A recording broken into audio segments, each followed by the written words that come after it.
Welcome everybody to According to Andrew number 7. Where we are going to go over loan forgiveness's economic impact. Basically, I was watching a video the other day, which was talking about the student loan debt crisis and whether or not it could be forgiven. And I thought they would go into some of these questions of like, okay, well, what's the economic impact? Does it cause inflation? Does it cause deflation? Um, all this kind of stuff, and they didn't. And I was like, well, I guess I'll make a video on it then, because it's a question that I have asked myself quite a bit over the time period, mainly because, um, Vox started bringing up that we need to do student loan forgiveness and stuff like that. And so my question was, well, what happens if we do that? Uh, kind of a big question to answer, but I will see if I can make it manageable and try to cover all of the aspects of it. And then we might get into more some general economic impacts as well.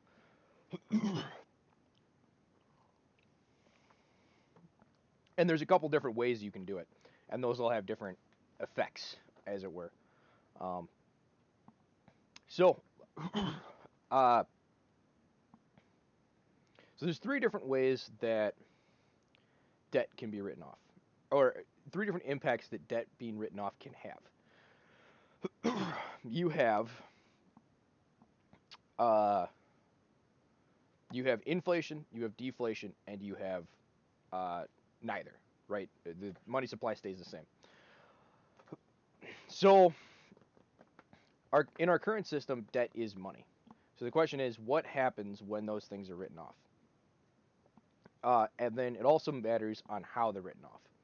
So let's use student loans as an example.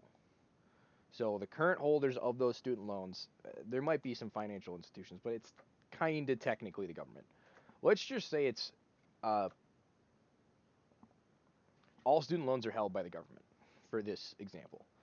Just to make it clear, it might be muddier than that, but uh, and the government says, you know what, you don't have to pay any of these back. They're poof, all the 1.6 trillion dollars is all gone, no longer owed.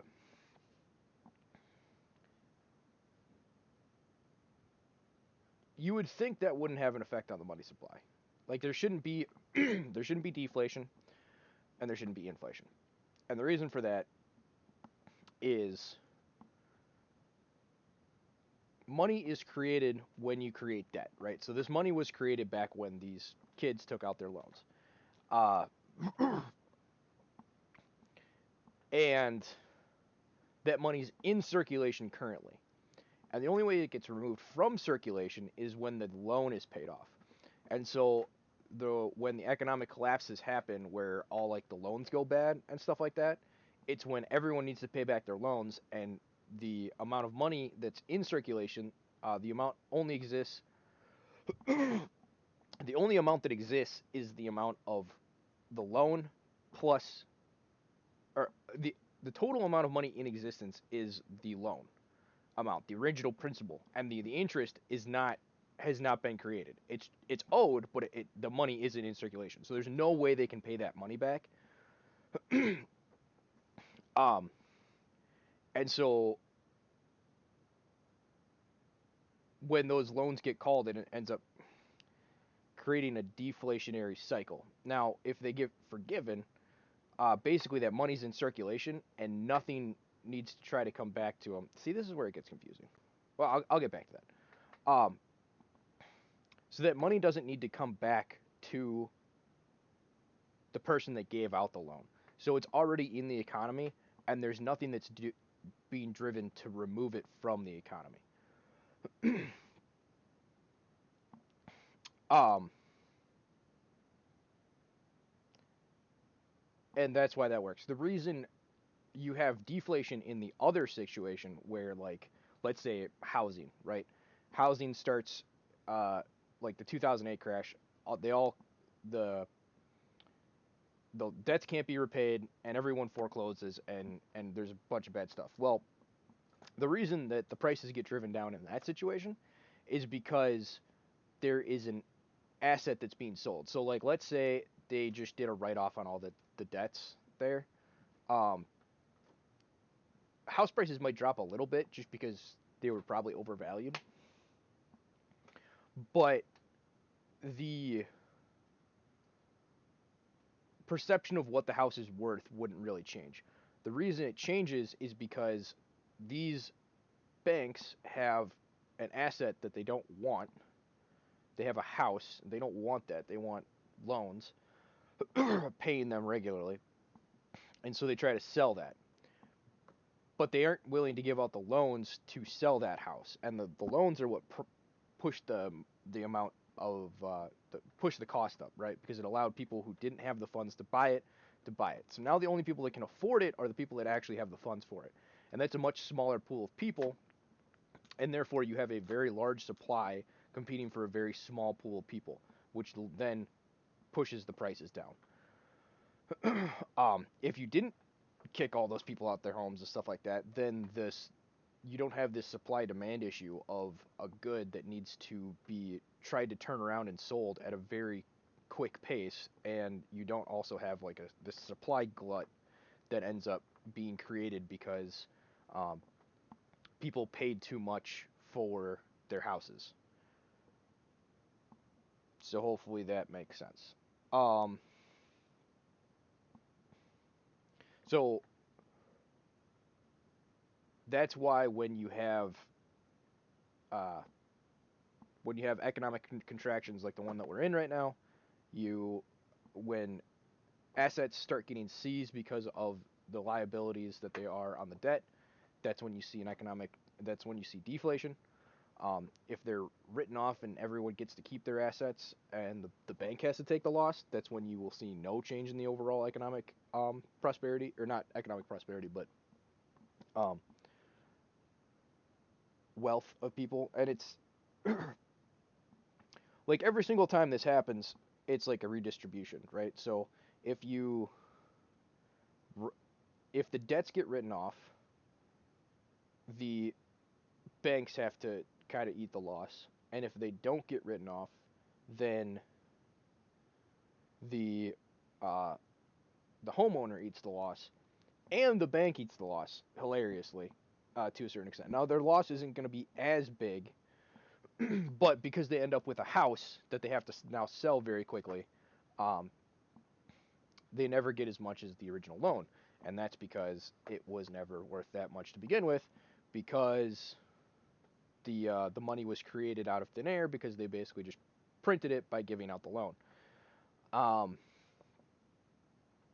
I guess I'm not sure how many people are familiar with how the economics of loans work. So let me just do a small recap on that.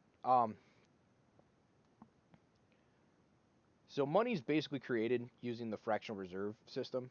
So someone goes in and puts $1,000 into the bank, and then the fractional reserve requirement says they can take your money that you just put into the bank, that you can technically access all $1,000 of it. Like, you are legally required to be able to take out all $1,000 of that money that you just put in, like the immediate second that you put it in there. They can take that $1,000 and they will assume that you're going to leave it in there, and they can loan out a certain up to a certain percentage. So the example that most people use is 10%. Now the actual percentage is like uh, I think for every dollar that you put in, they have to keep on hand 3/4 of a penny. I believe that is the actual amount. At least Vox wrote a book on it, The Return of the Great Depression, and that time, that's what the percentage was. I don't know what they are now, but considering that they've been trying to reinflate the debt bubble, it's probably at least that bad, if not worse. So they take that money and they loan out that $900 to someone else, and then that person takes that loan and goes and buys whatever good they're gonna buy with it, and so they give it to another guy. The guy that just had that thing purchased then can take that $900 and put it in the bank, and then now that he put it in the bank, they can take that $900, take 90% of it, and loan 90% of that out, and then that, and so like you have this whole system where like everyone has a claim on like the same $1,000, and it's like it's just designed to fail.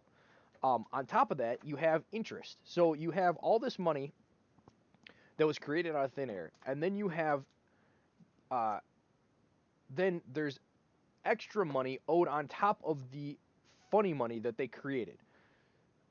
It, I don't know, dude, like the audacity of the banks sometimes just gets to me, where it's just like, no, we're owed more money. I mean, yeah, we just printed a bunch of money, and uh, we could technically get paid off of that because we just created a bunch of money that didn't exist before.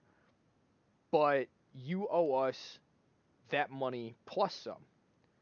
And it's like, what? It's just bizarre. Um, so that's how the loans and money creation works in this terrible, terrible system we have. Uh, so okay, so back to the idea of debt being written off. So debt, when it's written off, there's a couple of options that, um, when in, like, let's say the government's going to enforce a policy of writing off debts. There's a couple of options that they can take. Um, so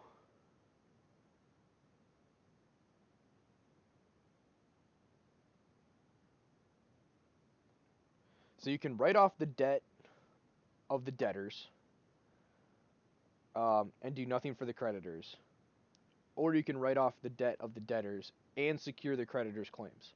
So basically, what that would look like is the government comes in and they say, uh, banks, you all the loans that are currently on these houses aren't going to get paid back. And whatever is owed right now, the government just writes a check like they just did, like the $5 trillion bailout of Wall Street. They write a check that says anything that you had claimed is now in your vaults. Like, boom, you just got a major payday. That creates a lot of moral hazard. Like, the debt write off one is a moral hazard problem as well. Um, but I think it's the correct kind of moral hazard, right? Because it puts the responsibility on the banks to make sure. And I don't think you should have loans and any of this stuff anyway. But here's the thing: there's two ways you can create the moral hazard with the write-off. If we're going to remove the debt write-off and creditor securing, because we'll go with the 2008. So basically, in 2008, the creditors were secured, right?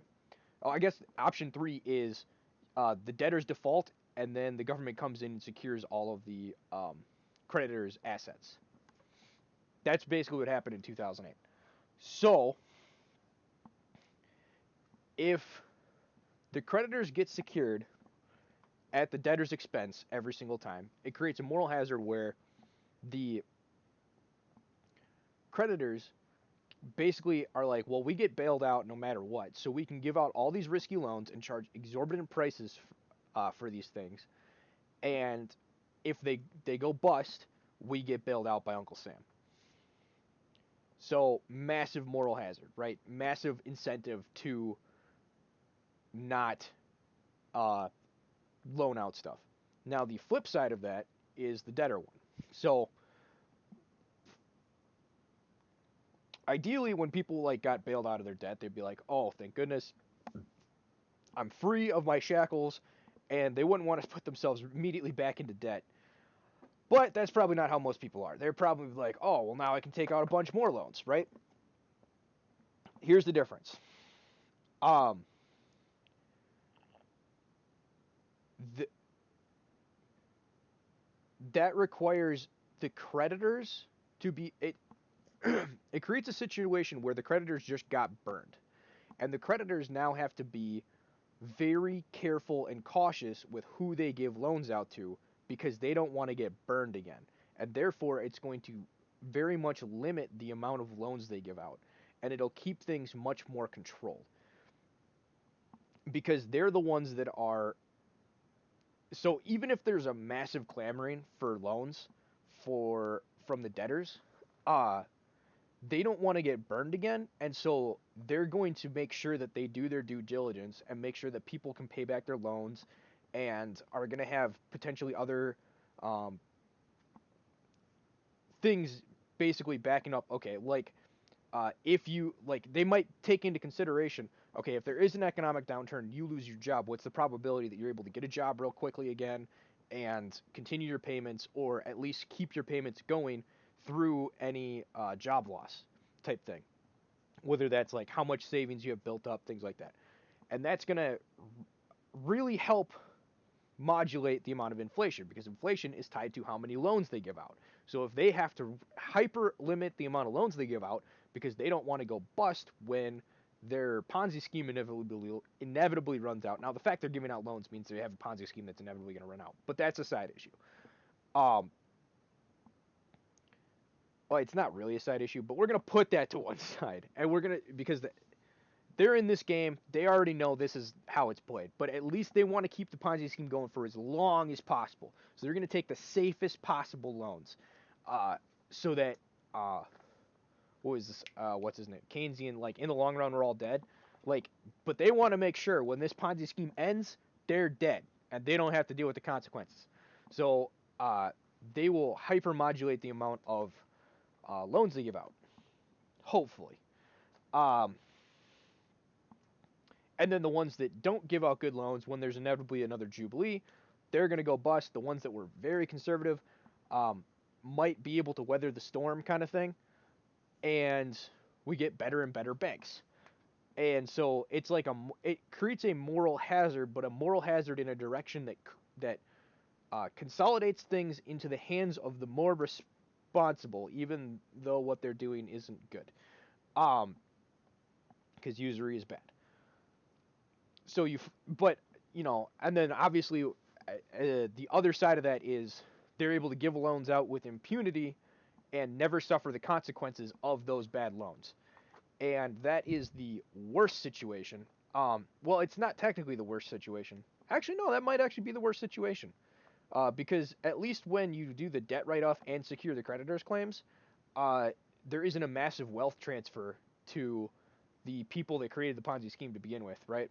Because then if debtors get their claims written off, people that took out loans on like homes and stuff like that, they get to keep their house. They and they don't it's theirs straight out.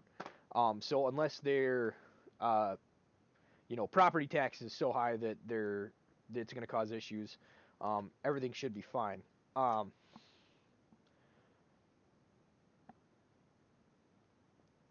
Now, the third one kind of creates a weird issue because it creates a situation that's going to potentially just break the government, and the third situation could cause hyperinflation pretty quickly. Maybe. I'm kind of thinking through this one right now. So, because the situation where the debtors get their stuff and the creditors get their claims, there's no risk to printing as much money as you could possibly want. So basically, what would happen is more and more. So it's like, okay, I just got all my stuff signed off. Great. And all the banks are like, I just got all my stuff signed. They're like, great. Now I have more money to take out more loans to get more stuff. And they're like, woohoo, great. The creditors are like, I just got all my stuff backed, and now I want to be able to give out as many loans because no matter how many loans I give out, I get to keep I get my claims back. We're not going to go under. So now both of them, you have debtors that want to get in as much debt as they possibly do, and creditors that want to give out as many loans as they possibly want to. And when those two things intersect, you're going to have hyperinflation because they're just going to take out loans after loans after loans, which is going to drive all the prices up because you can't just print infinite money and then not expect and then not it's not create things, but like the the amount of stuff being created will not be able to keep up with the amount of printing that's going to happen between these two groups of people who want stuff at no cost, basically. um and so you're going to have hyperinflation, which is then going to cause a lot of issues. um The positive side of hyperinflation would be maybe you could get out of sovereign debt that way. It's kind of a cheating way to do it, but it could potentially work. So, yeah, that one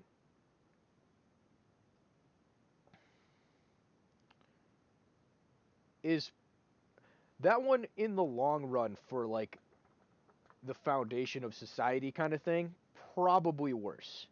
Like you it's one thing to create a moral hazard on one side of the aisle or another. It's another to create a moral hazard where both sides actively want to create the moral hazard and work together to create it. It's that would be a disaster. Uh so I think that covers what we wanted to talk about here. I don't know if anyone's in the chat, but if you have any questions, hit me up. Do do.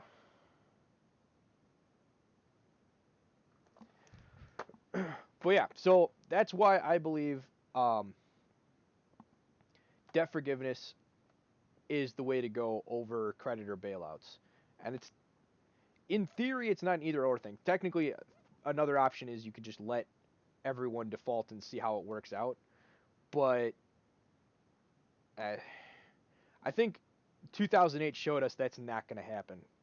Like one of the sides is getting a bailout, and I think I would rather have it be the debtors.